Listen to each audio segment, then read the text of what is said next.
Bonjour. Finalement, ça brasse un peu. Je veux dire, tout d'un coup, il y a un regain d'intérêt. L'affaire à comprendre par rapport à ça, c'est que les gens sont angoissés. Ils ont peur. Ils ont toujours peur de quelque chose. Il y a toujours quelque chose qui va être mis de l'avant par rapport à des techniques. Des techniques, on pourrait dire, de gestion. De gestion, on pourrait dire, et de rentabilisation de l'émotivité des masses.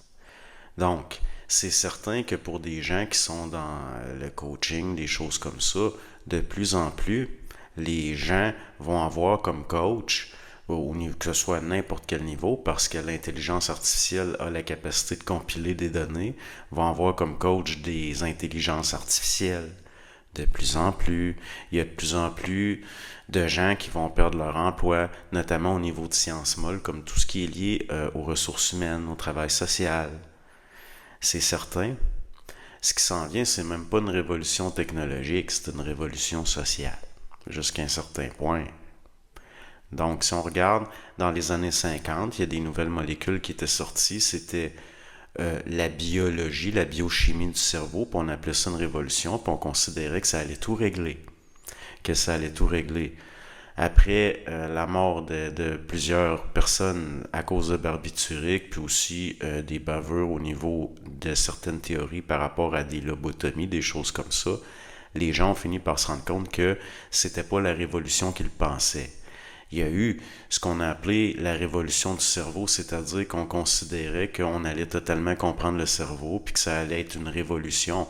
Or, on se rend compte que c'est beaucoup, beaucoup plus mystérieux encore que ce que les gens pensaient. Pourquoi? Parce qu'ils ont une vision très limitée. Donc après, il y a eu le génome humain, là, c'était le décodage du génome, ça allait être une révolution, ça allait tout changer, puis comme de raison, ça n'a pas été la révolution qu'on attendait. Donc, ce qui vient, ça sera pas possiblement pas aussi drastique qu'on le pense, mais c'est certain qu'il va y avoir des imprévus puis certains changements. Donc oui, c'est normal d'être inquiet jusqu'à un certain point. Par rapport à par rapport à certaines choses que j'ai abordées, j'avais eu comme projet de créer quelque chose pour que certaines données soient archivées puis rendues disponibles. Finalement, en y repensant bien, puis en regardant aussi des cas qu'il y a eu, comme des gens qui, jusqu'à un certain point, se sont sacrifiés pour des missions, finalement, j'ai changé d'idée. Or, des fois, c'est certain que j'ai des doutes, puis dans certains moments de colère, où je doute de est-ce que j'ai bien fait, ce que j'ai pas bien fait, c'est là que je peux balancer des choses comme j'ai fait hier. En faisant attention de pas tout balancer. Mais il reste que il y a beaucoup de zones d'ombre par rapport à c'est quoi le dessin de ceux qui gouvernent réellement par rapport à nous comme peuple, quelle place qui va nous être réservée dans le nouveau monde, et puis entre guillemets, là, parce qu'il n'y a rien de nouveau. Jamais. Rien de nouveau sous le soleil. C'est pas. Il n'y a pas réellement. Là, souvent, on va parler, les gens vont parler le progrès, c'est des progressistes, mais il n'y a rien qui progresse. C'est le contexte. Les aspects techniques, l'information, c'est à ce niveau-là qu'il y a une progression, qu'il y a du progrès. Mais au niveau de l'être humain, au niveau de son psychisme, au niveau de son identité, de la façon de se percevoir, de la façon de percevoir les autres, par rapport à tout ce qui est d'ordre de nouveaux conflits sociaux qui s'en viennent à cause de nouvelles réalités, ça, il y a une régression. C'est pas une farce. Les gens ne sont pas équilibrés psychiquement en moyenne comme ils l'ont déjà été. Pourquoi? Ben parce qu'il y a trop d'éléments nouveaux, entre autres au niveau de le paradigme qu'un individu peut avoir par rapport à la vie. Aujourd'hui, il y a trop d'informations. Il y a trop d'affaires, il y a trop de choses, c'est la confusion. Puis, quand un individu peut pas gérer peut pas gérer toute l'information, qu'il y a un trop plein d'informations, qu'il y a des événements trop rapidement qui s'enchaînent, puis qui se sent dépassé, il panique.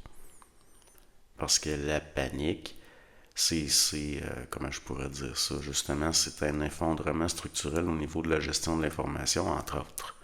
Quelqu'un qui fait une attaque de panique est plus capable de réfléchir, il est plus capable de penser. Parce qu'il ne gère plus. Il y a un trop plein.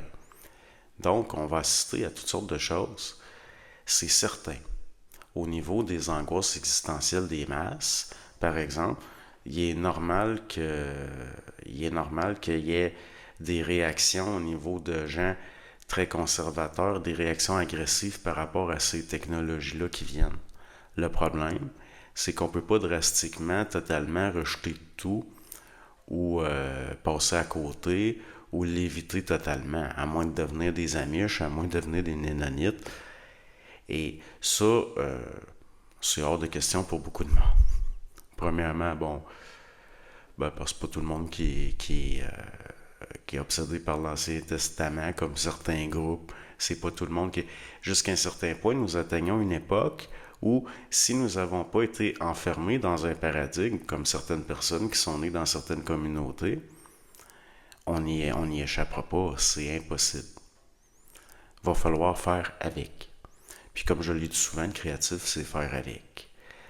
C'est certain que comme les données que que j'ai sorties hier, puis il y en a, il dit, si c'est vrai, si c'est vrai. Mais ben franchement, je vais, pour être franc, dans les années 80, dans les années 70-80, même 90, il y a eu un mouvement qu'on a appelé la psychologie. C'est de la parapsychologie, si vous voulez, ou ce que les Britanniques appelaient de la métapsychique, mais on sortait un nouveau mot, comme pour renouveler, donner une légitimité, avoir des budgets pour des programmes, des expériences. Puis bon, c'est certain que oui, il y a un aspect comme ça. Il y a un aspect comme ça, c'est-à-dire qu'il y a des gens que c'était leur gagne-pain. Est-ce qu'ils étudiaient réellement du vide? Moi, je peux vous dire au niveau statistique que non.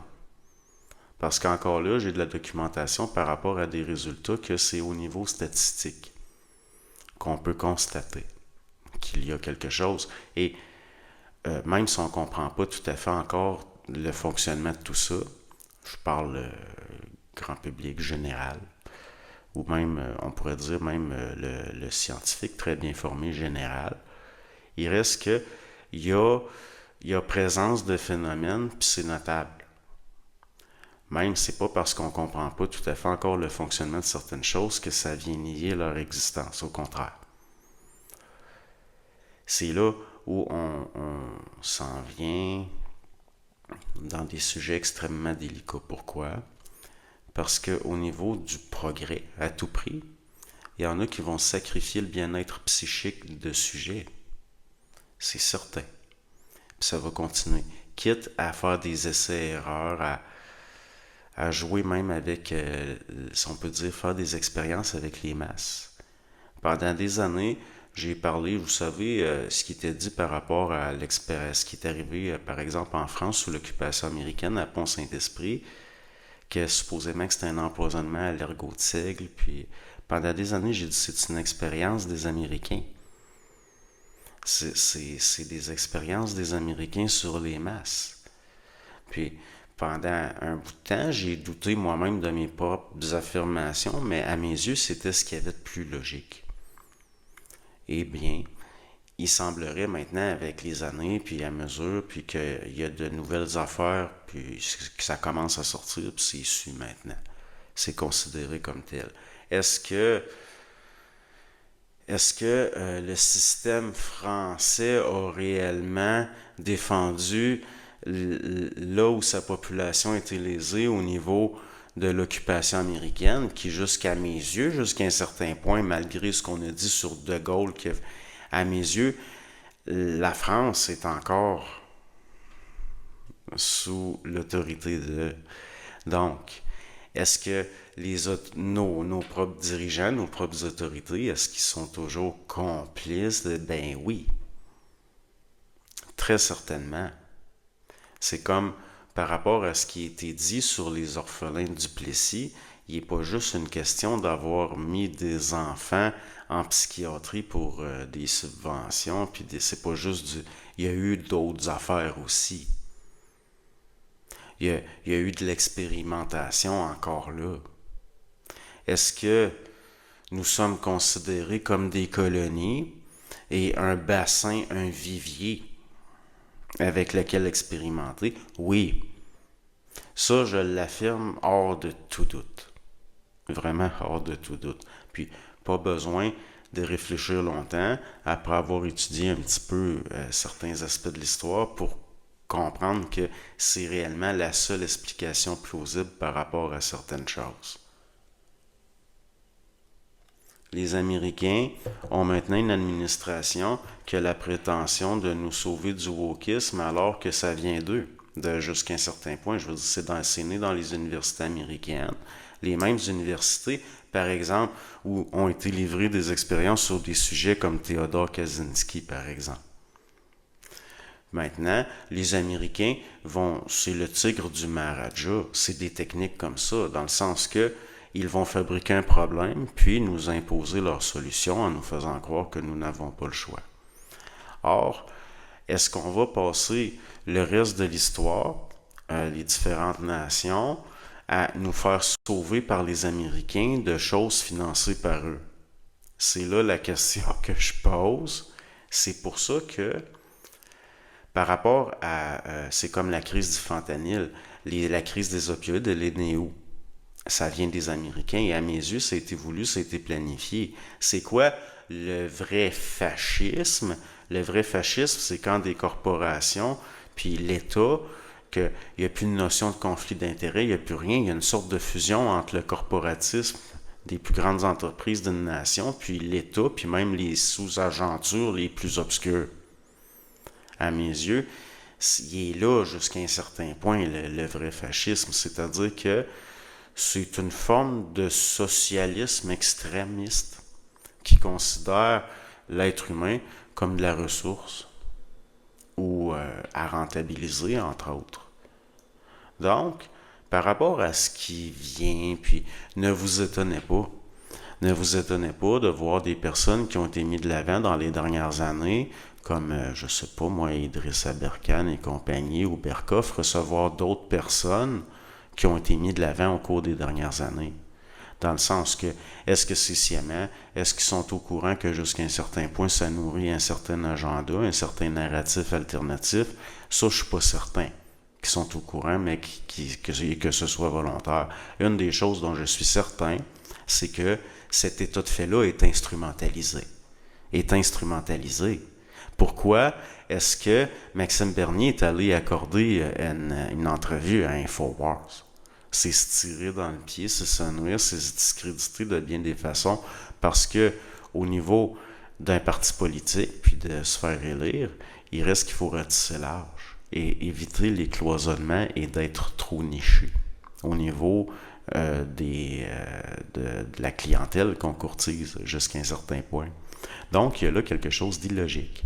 Et quand je vois des politiciens qui font tout pour ne pas être élus jamais, je considère qu'ils font partie du décor. Je considère qu'ils ont été mis là pour créer un contexte qui vient créditer un semblant de démocratie et un semblant de pluralité des opinions. Tout ça n'est que manipulation. Tant qu'à moi, ces gens-là sont allés à bonne école. C'est pour ça que je vous ramènerai toujours la psychologie des foules de Gustave Le Bon comme une base. Aussi la psychologie des révolutions. C'est une base. C'est une base au niveau de la façon dont la Révolution française, par exemple, ça n'a pas été spontané, ça a été programmé, ça a été planifié. Puis, par contre, là où les masses, des fois, partent en délire, là où les masses, des fois, débordent, ne sont plus, sont complètement hors de contrôle, ça aussi, c'est planifié. Parce que quand vous mettez en place un dispositif, vous allez tenir compte.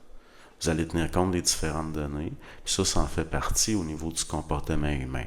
Donc, Les crises sont instrumentalisées, les crises sont mises en place, ainsi de suite. Et nous fonctionnons dans un système de contraction-expansion qui est parfaitement en accord avec la vision du vivant universel de certains types d'initiés qui ont polarisé tout, puis qui voient tout dans la notion contraction, expansion, dissolution, densification, coagulation, ainsi de suite.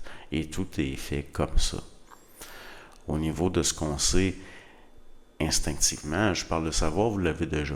Mais on est coupé jusqu'à un certain point de certaines choses parce que il y a ce qu'on pourrait dire, c'est là où jusqu'à un certain point, oui, la PNL, c'est une partie de la théorie que je trouve qui n'est pas folle, c'est que celui qui contrôle le langage contrôle la plasticité ensuite du cerveau jusqu'à un certain point, puis aussi peut mettre en place des façons de percevoir, automatiser des programmes, si vous voulez. Donc, si on regarde par exemple le système sanguin d'un humain debout est polarisé gauche à droite. Il va souvent être représenté bleu-blanc selon est-ce que ça pousse ou ça tire. Il y a là quelque chose d'un phénomène lié au magnétique. Donc, l'être humain planétaire semble être magnétique au niveau horizontal. Par contre, le système nerveux, lui, c'est un axe haut-bas. Et c'est électrique. Il y a quelque chose d'électrique au niveau du système nerveux. Donc, par rapport à l'organisme, on peut considérer le vivant, la manifestation du vivant dans un être biologique comme un phénomène électromagnétique. Là, on commence à aboutir à des choses. Prenez, si vous recevez une émission de radio dans votre poste de radio, c'est de la matière. C'est de la matière, les ondes, la façon qu'elles sont libérées, mais c'est un autre état de la matière. Peut-être que la matière elle-même est un état condensé jusqu'à un certain point de ce qu'on pourrait appeler en gros guillemets avec une vision très large, puis en tournant les coins ronds, un autre état de l'énergie, si on peut dire. Mais il reste que tout ça, le grand test, ça va être de garder la raison. Plus on va en apprendre, plus on va en savoir, plus on va nous en cacher par peur qu'on perde la raison. Plus il va y avoir de choses cachées par peur qu'on perde la raison. Puis plus aussi il y a de choses qui vont se savoir pareil quand même. Parce que jusqu'à un certain point, ça rejoint un peu Howard Phillips Lovecraft dans le sens que est-ce que l'être humain va être capable de gérer l'information sans sombrer dans la folie? Est-ce que collectivement, les gens qui nous gouvernent jusqu'à un certain point, même s'ils ont leur tort, puis là, je ne parle pas ceux qu'on voit, est-ce qu'ils ont raison de se méfier de l'irrationalité des masses? Oui. Est-ce qu'ils ont raison de la maintenir, de la programmer puis de l'exploiter? Là, non. Là, je suis moins d'accord. C'est là où je suis moins d'accord. Mais jusqu'à un certain point, tout n'est pas tout noir ou tout blanc. Tout n'est pas tout noir ou tout blanc. Si on considère l'âme comme étant quelque chose d'ordre plus magnétique, puis l'esprit comme quelque chose de plus électrique, on va faire une image. Par exemple, les gens qui font des signes de croix depuis des siècles, peut-être inconsciemment, jusqu'à un certain point, il y a là quelque chose faire descendre l'esprit dans l'âme, qui est dans le corps. Dans 3 dans 3, les poupées russes. Mais ça, c'est juste une façon de voir. Je ne suis pas en train de désacraliser des gestes, je ne suis pas en train de... C'est juste, on discute. On discute. Pour ça, faire attention, pas non plus, parce que des fois, je sors des sentiers battus, que je force la note pour mieux me faire comprendre, de pas non plus me confondre avec ce qui était appelé des bifurqueurs. Parce que ça m'insulte profondément, j'irais même jusqu'à dire que ça me fait de la peine. Ben là, c'est un peu une figure de style, là, mais c'est pas loin de ça. Il reste que, par rapport à l'automne qui s'en vient, ça risque d'être très intéressant. Donc, est-ce qu'on va se couper d'une possible prospérité, d'une possible capacité de faire avec d'une façon créative, puis de tirer son épingle du jeu au nom de notions morales qui sont virtuelles jusqu'à un certain point, puis qui, des fois, justement, aboutissent à des résultats qui vont contre l'intérêt de cette même morale-là. Il va être jusqu'où le discernement? Là, rendu jusque-là, c'est individuel. Parce que on peut compter sur les masses pour une chose, c'est de suivre puis d'aller dans la direction qu'on leur demande. Ensuite, par essai-erreur, ça revient, on retourne. L'individu peut pas se permettre ça. C'est à vous de voir. Moi, c'est juste un son de cloche, je vous donne mon opinion.